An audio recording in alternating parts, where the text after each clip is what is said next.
Welcome back everyone to Formula 1 2020 and to your preview for the Formula 1 2020 Italian Grand Prix round 8 of the season, the Temple of Speed, a circuit drenched in Formula 1 history, known not only for being a fantastic venue to host a race, a fantastic circuit, but is primarily known for the Tifosi. Thousands upon thousands of Ferrari fans flock to this circuit every season. But of course this year things will be a little bit different. There is a bit of an announcement on that front a little bit later on, but fingers crossed the Temple of Speed gives us the little bit of Formula 1 magic this weekend. Of course, the Italian Grand Prix round 8 of the season is one of 3 in a row, starting with Belgium last weekend, this weekend in Monza, next weekend the first of our brand new circuit in 2020, Mugello, the Tuscan Grand Prix. I for one cannot wait. We then head to Sochi, which could in theory be the Grand Prix Lewis Hamilton claims the record for most victories in Formula 1. German, Portuguese, Imola, Turkey, all back on the calendar, cannot wait for those. Bahrain, the Sakir Grand Prix on the new oval-ish layout on the 6th of December, rounding off the season in Abu Dhabi. Last year here at Monza, Charles Leclerc took a memorable victory for Ferrari, his last victory in Formula 1 so far. Can he repeat that this weekend? Seems unlikely. Hamilton was second, Bottas in third in qualifying, but in the race they swapped that around. A late charge from Valtteri going for the victory, unable to pass Leclerc. Last time out in 2020, the Belgian Grand Prix wasn't the best, wasn't the worst. Hamilton with pole position, Bottas on the front row. Could Valtteri challenge the 6-time world champion? No, he could not. Hamilton in a realm of his own. 1-2 for Mercedes on Sunday, only the second time this season. Verstappen was third, but keep an eye out for 4th and 5th. Ricciardo and Ocon, I've got a good feeling about them this weekend.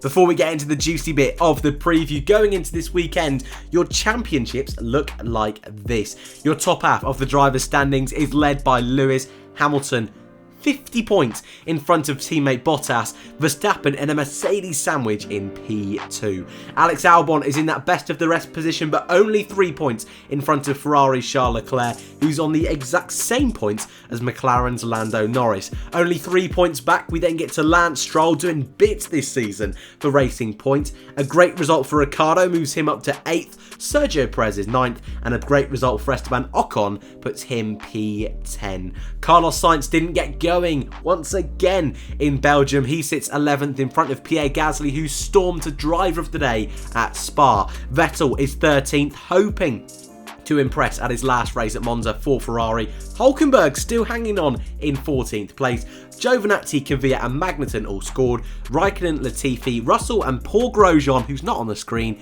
yet to do so. Your constructors' standings, Mercedes have almost guaranteed a victory now, over 100 points in front of second place Red Bull, who are 90 points in front of third place McLaren. But of course it is that midfield fight so close. McLaren, Racing Point, Ferrari, Renault all fighting it out for top 3 honours. AlphaTauri kind of in a bit of a gap on their own in 7th place, Alfa Romeo on 2, Haas on 1 and Williams yet to score. And your junior championship Formula 2, a slight change last weekend. Robert Schwartzman, our Russian rookie, moves to the top of the standings. The Ferrari Junior leapfrogs his other Ferrari Junior teammate Callum Ilott, only 10 points separates the top 2. Yuki Tsunoda, Red Bull young driver, moves up to 3rd, but any of the top 5 well in the championship hunt. Schwartzman leads the rookie standings with Tsunoda P2. Tyre choice this weekend remains the same as last time out. C2 hards, C3 mediums, C4 soft. Most likely going to be a 1-stop. Some teams may gamble for a 2-stop, especially if there's a late safety car. And your weekend, don't worry, we're not going to do the rain dance and hope for a bit of rain.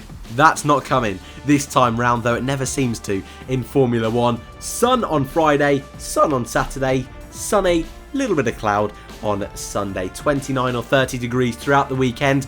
4% chance and 5% chance of rain on Friday and Saturday. Slightly more on Sunday, but 16% highly unlikely for rain. So it's a good job that this circuit is one of the best on the calendar. And to find out a little bit more, let's do a hot lap for the Formula 1 2020 Italian Grand Prix.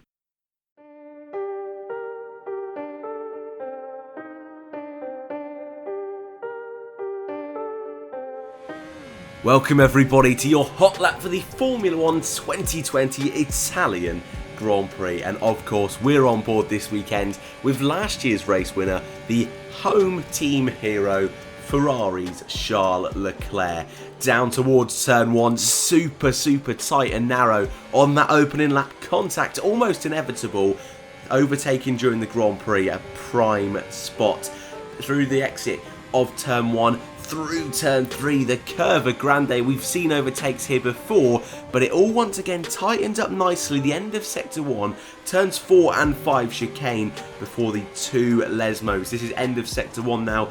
Sector 2 starting to open up a little bit. Not too many opportunities for overtaking here, but making sure we sit nicely on the inside of these corners, sweep it lovely out onto the exit. Heading up towards Ascari now, DRS in effect, qualifying and the Grand Prix. You'd be brave to make an overtake here through the Ascari complex. Mistakes happened here last season, Vettel and Lance Stroll making several during the Grand Prix. Only one corner to go now on this short lap of the Italian Grand Prix. The Parabolica making sure we almost go flat, hug that inside, drift it out wide, careful not to go over track limits, and then a run to the line. And that is your lap of Monza, the Italian Grand Prix. Heading on over then to the newsroom. It's only been a week since the last Grand Prix, and I always say news is always a little dry between Grand Prix. However, there is some big stories going into this weekend, starting off with the big story. We've been waiting a little while for this now, but this weekend the Italian Grand Prix marks the first race with no qualifying modes. This was brought into effect before the Belgian Grand Prix, and then a few of the teams decided they weren't going to be ready. It was pushed back for this weekend, meaning none of the teams can use their super mega hyper party modes, as they are called, their maximum power modes for qualifying, which in theory should allow other teams that don't have as good power units as Mercedes to catch up in qualifying. What effect will this have? Well, at the moment we're not too sure. The desired effect is that teams like Red Bull, Ferrari, Renault, whoever, all should be able to close in that gap to the front during qualifying. Toto Wolff, team principal of Mercedes, suggests that will have the desired effect, but in the Grand Prix it may make Mercedes even stronger. Scary thoughts. And cast your mind back 12 months to last year's Italian Grand Prix. We know this session can be a little bit extra spicy. Traffic is everywhere. Slipstream is king. If you've never seen the qualifying session before, I would highly recommend watching this weekend's one for the Italian Grand Prix. Also in the news this week, 250 spectators are rumoured, and I say rumoured because it's highly likely this will come to fruition. 250 spectators at the Italian Grand Prix, and not just any spectators, doctors and nurses that fought during the COVID-19 pandemic. What a lovely gesture from Formula 1, from the Italian government and the Italian Grand Prix. All tickets will be paid for, and when you consider that they've got a whole circuit that usually hosts several 100,000 people, it's nice they've got some of those that sacrificed the most during this year's events. And yeah, a truly lovely little bit that I wanted to include in this week's newsroom. And finally, we may have a Formula 3 champion inbound this weekend. The Italian Grand Prix marks the penultimate round of the Formula 3 season, and American driver Logan Sargent can be crowned champion. He's got Piastri closing him down, but then further behind, it's David Beckman, who's a little bit too far off those front two. Piastri has to have a great weekend to keep in touch with Sargent, but we could see an American Formula 3 champion crowned this weekend. And before we go, it's my favourite part of the weekend. Prediction time for the Formula 1 2020 Italian Grand Prix. As always, in a moment I will show you my predictions, and straight afterwards I'll give you your grid to throw your predictions in the comment section down below. I've gone rogue. You know the drill by now. I always go rogue. I always treat these as a little bit of fun. And here are my predictions Lewis Hamilton pole position, Valtteri Bottas P2, no surprise there, but it's the other Mercedes youngster, Esteban Ocon, driving for Renault. I've popped him in P3, a circuit he doesn't usually do too bad at. Also keep an eye out for Lance Stroll, he is the king of Monza. Think he could have a good race this time out. Hamilton, I've gone with my race victor, but I put Daniel Ricciardo, sorry Cyril, tattoo for you my friend, Daniel Ricciardo P2, Max Verstappen P3, Ocon, who you may notice Bottas is also missing, maybe a turn 1 incident, we'll have to wait and see. Ocon's P4, Lance Stroll rounds out the top 5, and as always, here is your grid of predictions. Again, follow this format, throw them in the comment section down below, and the 2 most liked will be featured in tomorrow's practice report. So I want to know from qualifying, pole position, front row, and who's going to be the biggest shock, and in that Grand Prix, who's going to win the Grand Prix, what are the 2 drivers on the podium, the first retirement if any, driver of the day, and best of the rest. And finally, Fantasy League time. I'm doing okay, ladies and gents. I've gone up 100 positions this week, 236th place. I now sit out of about 3,500 of you, so if you haven't joined once again, code on screen, but madness how many of you are in the league. But the Grosjean army, we're having a bit of a change this weekend. Out is Lando Norris, and it pains me to do it. He's been a fantastic servant for the team this year. But I think Renault and Ricciardo is going to be too much for the McLarens this time out. Norris out, Ricciardo in.